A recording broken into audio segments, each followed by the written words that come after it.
মানে আব্বা, আমার কাছে এই 10-12 হাজার টাকা কোনো টাকাই না।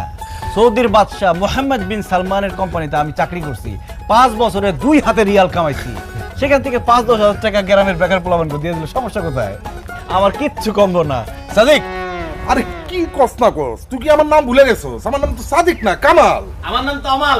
হায় হায়, তুই কি আমার নামও ভুলে গেছস? তুই না আমার নাম।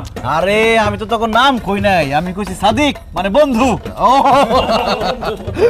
এক কাজ কর, এনে আরো টাকা দিলাম, এটা নিয়ে বাঙ্গায় মিষ্টি কিন আর গ্রামের সবাইরে মিষ্টি খাওয়াবি। কবি যে সৌদি থেকে মতি নাইছে। ঠিক আছে বন্ধু, তুই টেনশন নিস না, আমি এক্ষুনি যাই গ্রামের সবাইরে কয়ে দিমু যে সৌদি মতিন আসছে।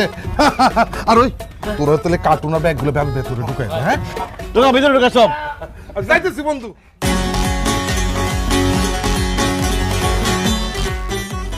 আর পরের পর্ব কি হয় তা দেখতে চাইলে অবশ্যই ভিডিওতে লাইক দিয়ে চ্যানেলটি